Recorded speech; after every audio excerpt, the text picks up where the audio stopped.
Hitler planned to create buildings bigger and better than anything that had gone before. A domed hall so large that the Eiffel Tower could be fitted inside it. A stadium that would hold 400,000 people. But his dream was never fully realized, and it died with him at the end of World War II. The capital of the world. That was the title that inspired Adolf Hitler to begin creating in his mind a city like no other. It would be the center of the Third Reich, and after the war, the symbol of the nascent German Empire. Monumental constructions would adorn the streets, and the territory of Berlin would give rise to the incredible Germania. That would be the name of the greatest architectural manifestation of Nazi power, Aryan supremacy, and the eternal legacy of the Führer. The project created by the German leader was not only destined to be an urbanistic achievement, but also a key instrument in the regime's propaganda, psychological control of the population, and world domination. In this new military history video, we will learn everything about the mega city conceived by Hitler, the most surprising ideas, the greatest challenges, and its final destiny. In 1941, Europe was a battlefield. World War II was raging. The Third Reich was a military state geared for conquest. Adolf Hitler and his architect Albert Speer are planning a new world capital to be called Germania. They had built the Olympic Stadium and the Reich Chancellery. They planned a great hall, another stadium, and vast triumphal arch, a whole new city. But Allied bombs threatened their dream. On April 1st, 1920, a veteran of the First World War left the defeated German army to devote himself fully to politics. He was advancing within a group that same day changed its name to the National Socialist German Workers' Party, which would later become better known as the Nazi Party. As you can imagine, we are talking about Adolf Hitler, who quickly gained ground and became one of the undisputed leaders of the movement. From that moment on, he made clear his great ambitions and did not stop until he achieved them. On January 30th, 1933, he became the new German Chancellor with the firm commitment to return the country to the greatness it had lost due to the war. Several ideas accompanied him to achieve this goal, including that of enlisting a powerful army capable of conquering all of Europe to rebuild an empire. Convinced that he would achieve it, the Führer was passionate about thinking about the legacy that his name would leave behind. Going back a little in time, at the end of 1923, Hitler organized a coup d'etat. He failed to achieve his goal and spent 9 months in prison. While confined, he wrote his autobiography called My Struggle. In its pages, he left a clue of what he planned, so that his conquests would not simply be reduced to the pages of history books. Hitler had designed sketches of enormous and ostentatious buildings. These were the first vestiges of a mega project to build the capital of the Third Reich, and consequently, of the New World. Its name? Germania. As the greatest military power, Hitler will rebuild their nation. He will create a new world capital on the site of Berlin. He will call it Germania. And throughout his career, Hitler will use buildings to symbolize Nazi supremacy, to stake a claim on a place in history, and as a means of presenting his carefully created image to the world. The plan was to turn Berlin into a monumental and grandiose metropolis, designed to reflect the power and supremacy of Nazi Germany. This transformation was planned primarily by the Führer, but the task of making it a reality fell to his trusted architect, Albert Speer. This man began working with Hitler in 1934 and was part of projects of great importance to the regime. An example is the Zeppelin Field, located in Nuremberg, the favorite place of the Nazi Party. This city was one of the favorites of the German Chancellor and had been declared the headquarters of the Congresses of the Third Reich. From that decision, each year it would bring together for a week around 500,000 National Socialists of the country. This required a suitable space for the meetings, and it was Speer who made it possible. The site is derelict and overgrown, a memory of a shameful era. But Speer's vast open arena is still here. It's the size of 12 football fields, enclosed by 36 stone towers. At one end stands the Zeppelin Tribune, the platform where Nazi leaders would address uniformed ranks of party members. The platform is 1,300 feet long and 65 feet high. 60,000 people sat here to watch parades and military displays in the field below. Through hard work, and with the aim of materializing Adolf Hitler's enormous dreams, Speer became one of his most trusted men. He earned a prominent place among the Nazi hierarchy, and his name was the first to be considered when an infrastructure project needed to be carried out. The Führer believed that the monumentality of the buildings would be a reflection of the eternal power of the Third Reich and the superiority of the Aryan race. For that reason, architecture had a key ideological and propaganda function in the Nazi regime. Without a doubt, this view was one of the fundamental axes when preparing to host the 1936 Olympic Games in Berlin. The Germans perfectly combined the publicity of a sporting event of such magnitude with the spectacular nature of the stadium that was completed thanks to the contributions of Albert Speer himself. Large spaces were created and solid materials were used that accompanied the projection of a strong and prosperous Third Reich that Hitler had created for the rest of the world. By then, the Nazi leader was delighted with the work of his trusted architect and put him back in charge of an initiative in Nuremberg. It was the final test. If he passed it successfully, there would be no doubt that he was the right man to carry out the Germania megaproject. The success of the Nuremberg rallies persuaded Hitler that the city needed a new indoor home for the party's massed conventions. He decided to build the Congress Hall, where up to 60,000 followers could gather to hear him and his henchmen speak. This would be a completely new type of building. Again, he took inspiration from the classical world, this time the Colosseum of ancient Rome. Hitler often talked about outdoing Rome, both architecturally and in terms of its military power. The building plans fascinated the Führer, and he made the decision. Albert Speer was ready to take charge of the construction of the new capital of the world. The challenge was to make the architecture make clear its deep connection with the political and ideological aspirations of Nazism. As we have already mentioned, one of the main objectives was for Germania to reflect the power and supremacy of the Third Reich. Berlin would become the most imposing metropolis on the planet, surpassing other cities such as London, Paris, or Rome. The mega-project was to symbolize the greatness and dominance of a victorious Germany and its new global order, with Hitler as its absolute leader. On the other hand, the new city was also to represent the purity of the Aryan race. Gigantic buildings, wide avenues, and colossal proportions would contribute to the idea that the Germans were a superior people, capable of great deeds. And in turn, this type of design was intended to make individuals feel small in comparison to the power of the state. This psychological impact provided a sense of control over citizens. Hitler himself believed that public spaces and giant monuments also functioned as a sort of constant reminder to the population that the Nazi regime was omnipotent and eternal.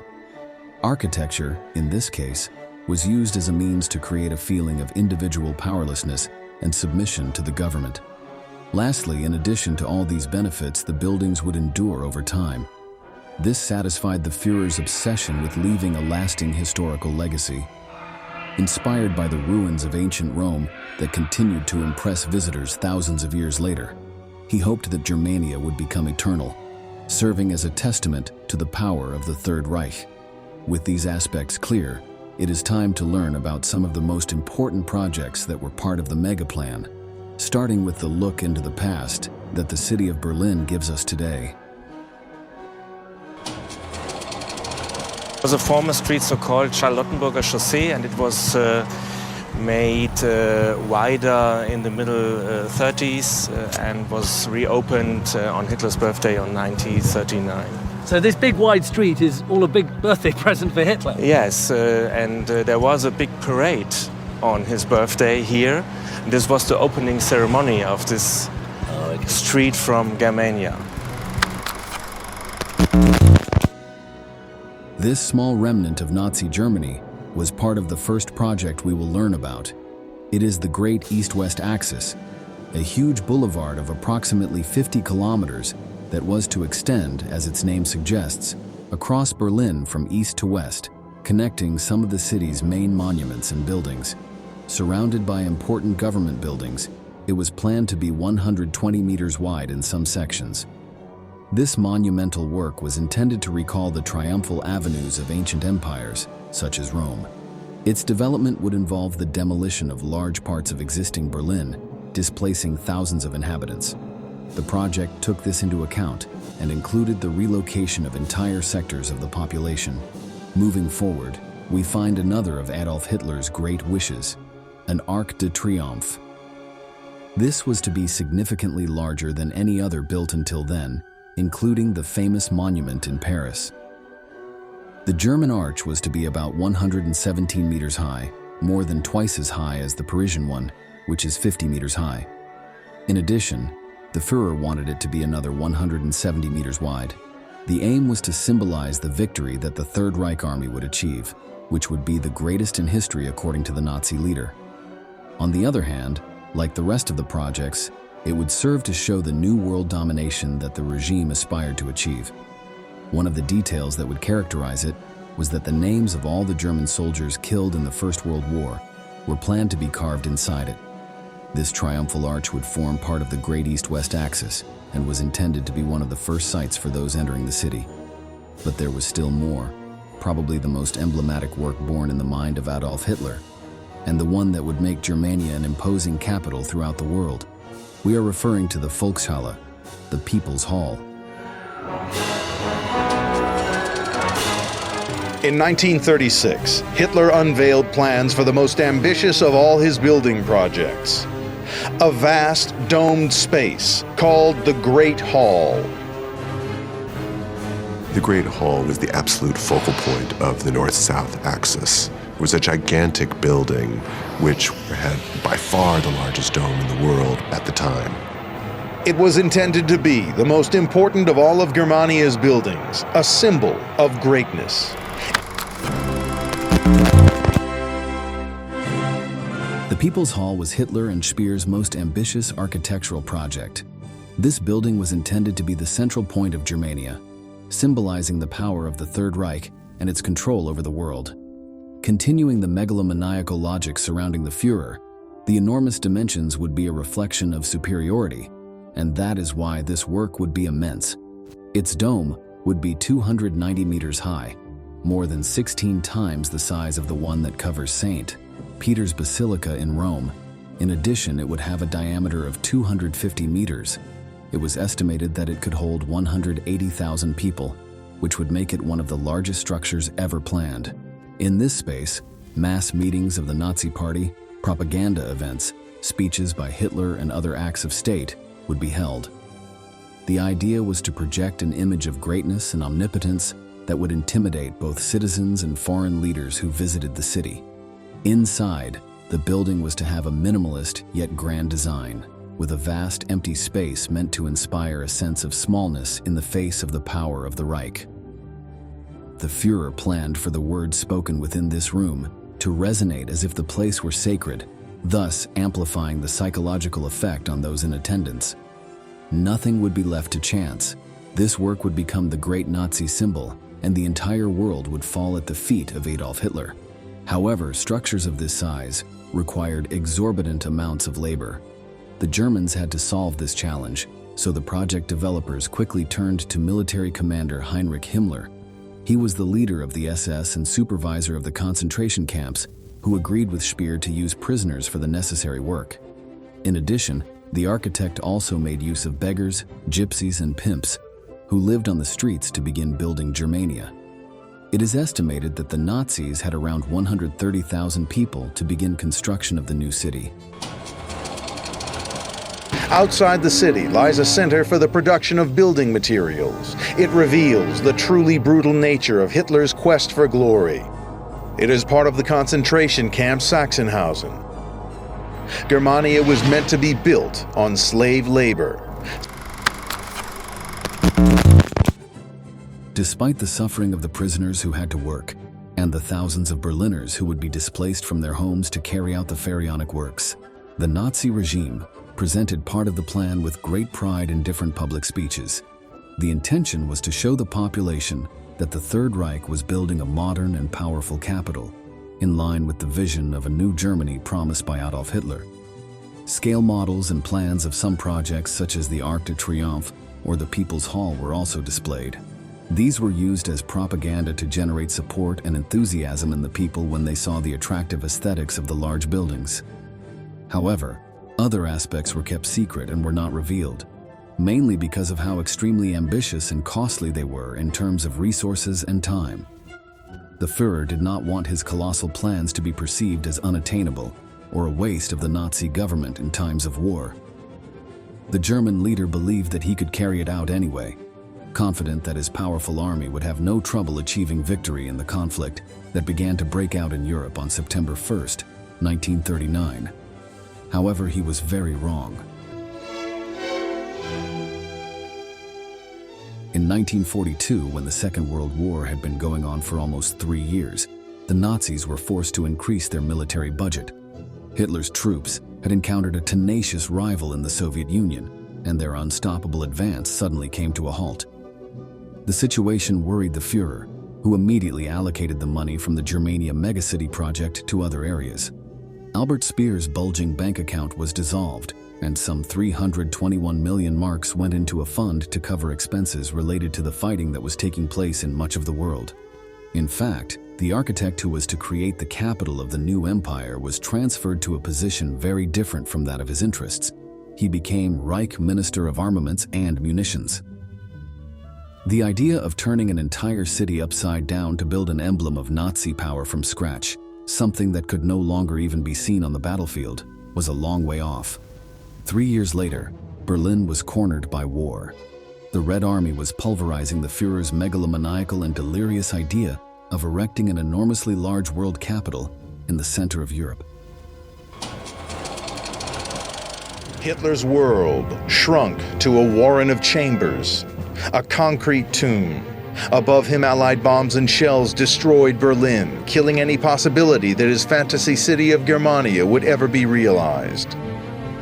The Hitler-Speer partnership that had begun 11 years earlier with such ambitious plans had ended in absolute defeat.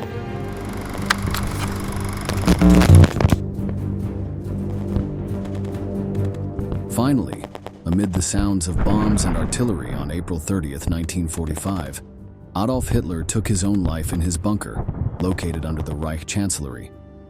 The dictator left, and his dream of Germania went with him. Much of Germany was devastated, and Berlin was no exception. The ruined capital caused great suffering and pain to the civilian population. They had no water, food, or medical care to cope with the difficult post-war conditions.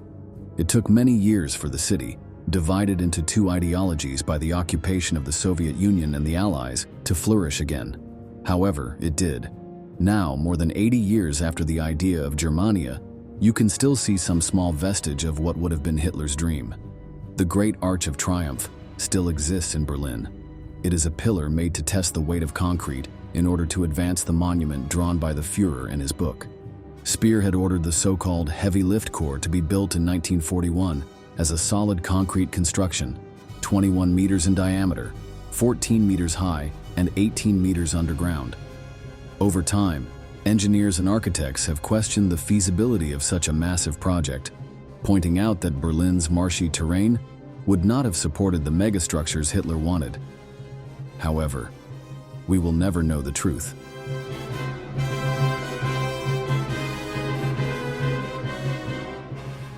Now, after having learned about the incredible plan of Nazism to build the capital of a world empire, the time has come to say goodbye. Thank you very much for having accompanied us to the end. We look forward to seeing you again in the next military history video.